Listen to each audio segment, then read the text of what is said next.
Bharatiya Janata party का कार्यकर्ता रियाज अटारी गुलाब चंद कटारिया पूर्व राज्य गृह मंत्री के कार्यक्रमों में लगातार शामिल होता है।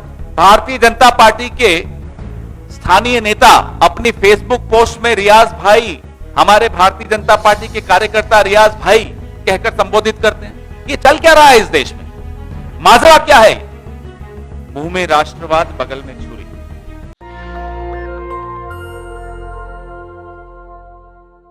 जो खतरा इस देश पर अब मंडरा रहा है, मुझे लगता है हम सबकी रात की नींद हराम होनी चाहिए।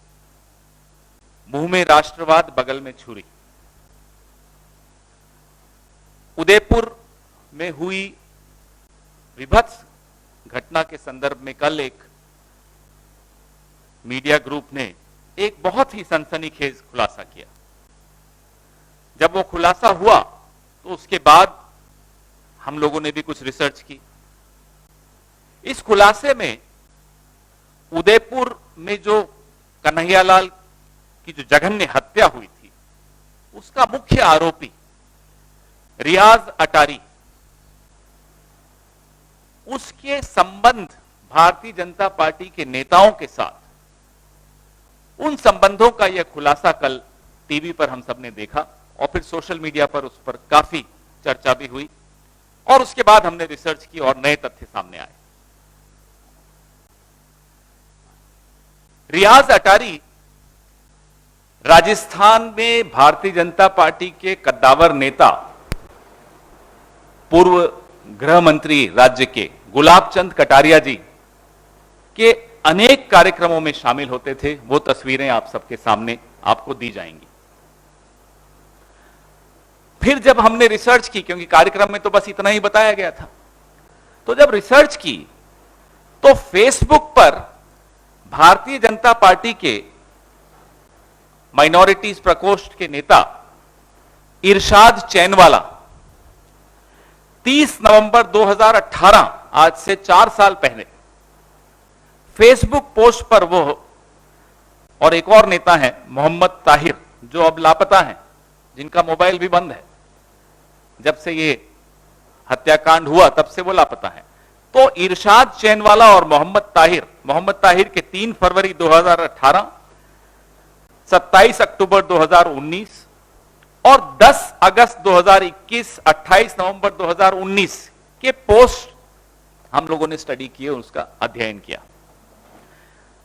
अब अटारी जो है, रियाज अटारी, उमरा करके वहां से कुछ पोस्ट डालते हैं, फोटो डालते हैं और उसमें बड़े स्पष्ट तौर पे यह भारतीय जनता पार्टी के नेता, मैं पढ़ के बताता हूं उन्होंने क्या पोस्ट डाला, क्योंकि हमारी ये स्क्रीन अभी नहीं चल पा रही।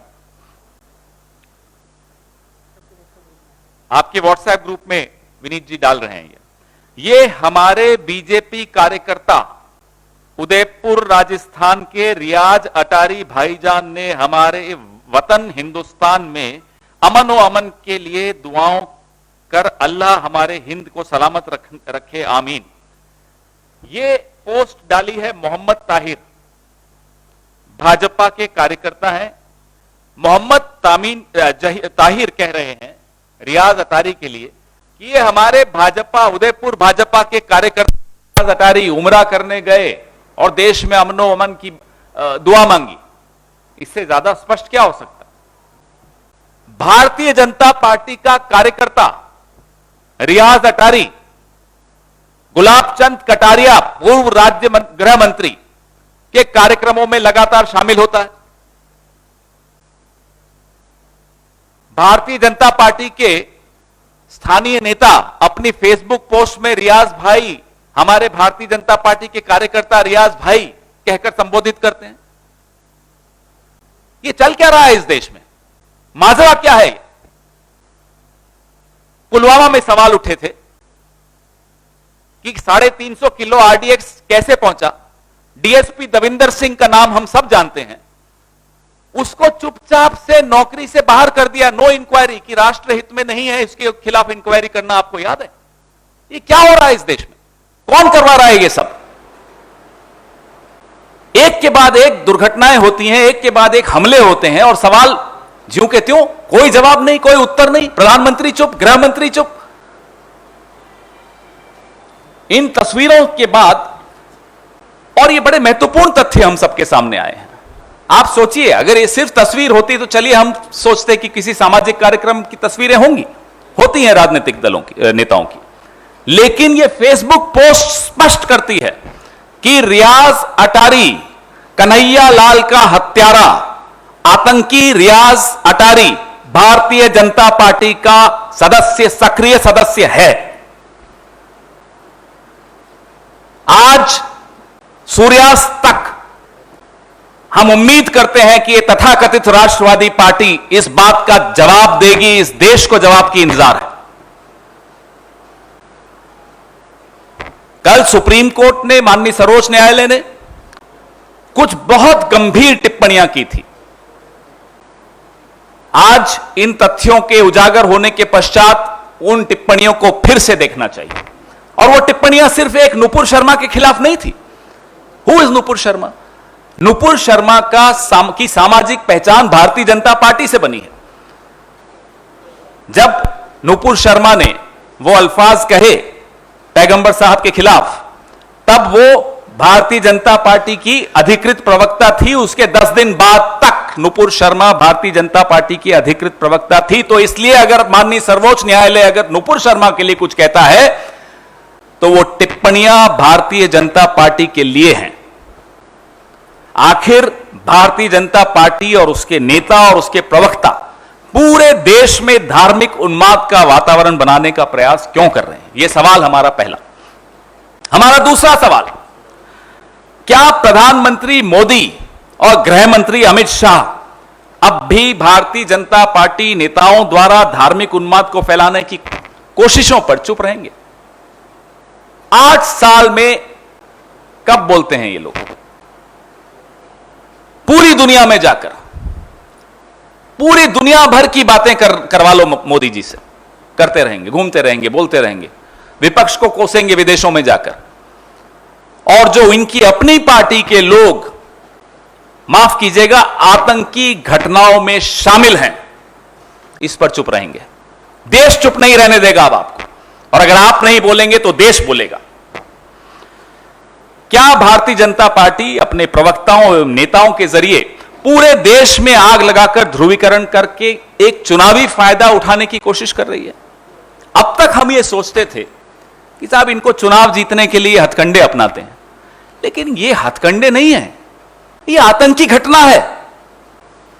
देश को तोड़ रहे हैं, आपस में हमें लड़वा रहे हैं, और इतने बड़े षड्यंत्र में भारतीय जनता पार्टी का एक सक्रिय सदस्य सरेआम आरोपी है, सरेआम शामिल है। आपने सबने देखा, जो ही उदयपुर में यह हत्याकांड हुआ, केंद्र ने एनआईए को यह जांच सौंपने की बात की। हमारे मुख्यमंत्री ने तुरंत इसका स्वागत किया, हम सब ने इसको स्वीकार किया।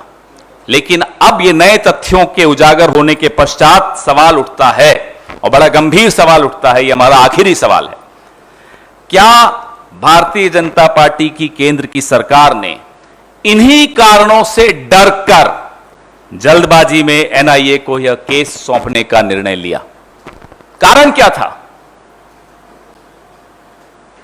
यह सवाल, एक एक सवाल बहुत गंभीर है, क्योंकि इसमें देश की सुरक्षा, देश का एक रहना, अखंडता का सवाल आता है। और मैंने आपको पुलवामा का उदाहरण जानबूझकर दिया, आज तक जवाब नहीं मिला है। डीएसपी देविंदर सिंह का आज तक, माफ कीजिएगा, मीडिया ने इतना पूछने की भी हिम्मत नहीं की कि देविंदर सिंह के खिलाफ कार्रवाई क्यों नहीं हो रही, क्यों चुपचाप उसको नौकरी से बाहर कर दिया, और क्यों उसके ऑर्डर में है कि देश हित में यह आवश्यक है कि इनके खिलाफ कोई इंक्वायरी ना हो। वो ऑर्डर भी मैं आपको अभी साझा करता हूं, विनीत भाई, मैं आपको भेज रहा हूं, वो भी इनसे आप साझा करिएगा। आपके सवाल इसी मुद्दे पर हो तो ज्यादा अच्छा रहेगा।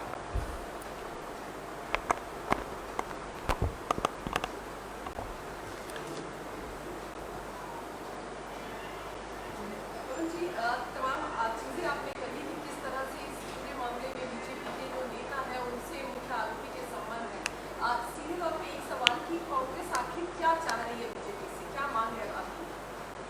कांग्रेस की बात नहीं है। अब देश भारतीय जनता पार्टी से स्पष्टीकरण चाहता है। प्रधानमंत्री नरेंद्र मोदी और अमित शाह मुंह खोलें, यह देश की मांग है।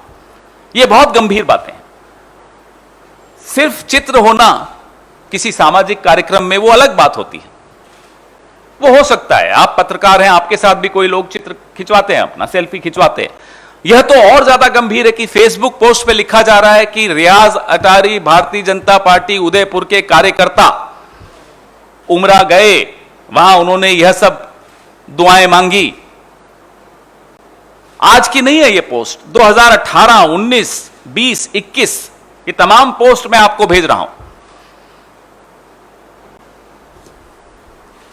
सर, रियाज पर गुलाबचंद कटारिया का विधानसभा क्षेत्र ले जाना ये कितना मुश्किल है?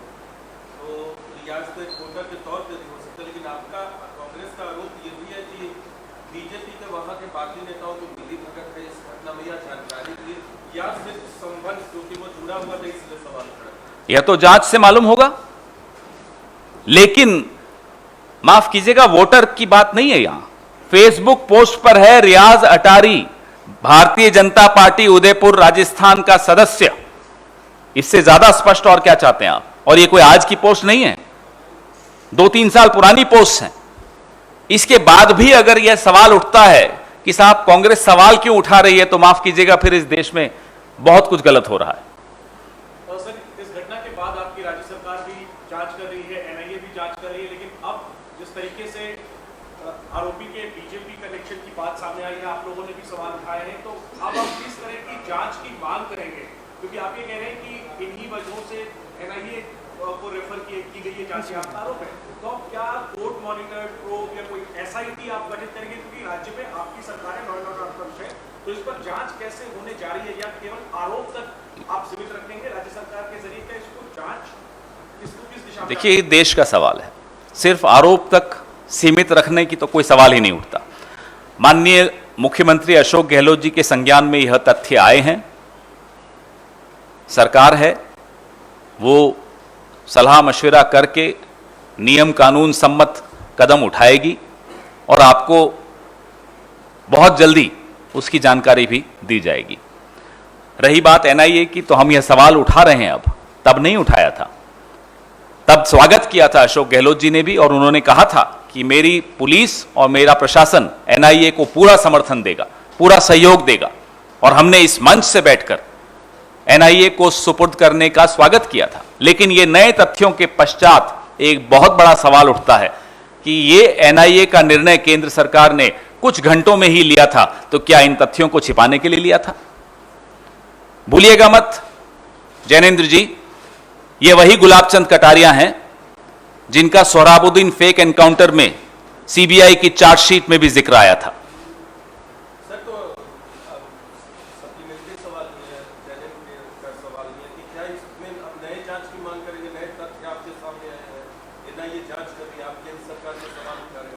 हम केंद्र सरकार से तो जांच की मांग नहीं कर रहे, हम केंद्र सरकार से जवाब की मांग कर रहे हैं। और रही बात जांच की, तो जैसा मैंने कहा, मुख्यमंत्री अशोक गहलोत जी के संज्ञान में ये नए तथ्य आए हैं। कानून सम्मत, नियम सम्मत क्या कदम उठाएंगे वो आपसे साझा किए जाएंगे बहुत जल्दी।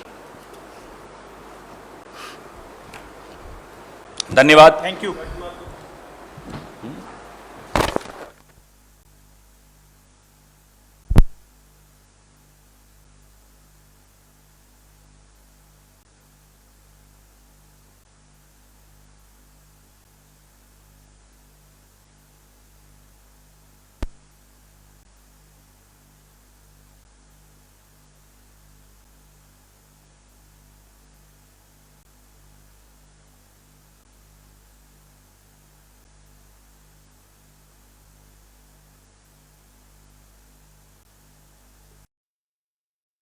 नेशनल दस्तक की आपसे गुजारिश है कि अगर इसको बचाना चाहते हैं तो नेशनल दस्तक को सब्सक्राइब करने के लिए रेड कलर के सब्सक्राइब बटन को दबाएं, फिर बेल आइकन की घंटी दबाएं। नेशनल दस्तक को बचाने के लिए बहुत जरूरी है कि हर खबर को शेयर करें, लाइक करें, कमेंट जरूर करें।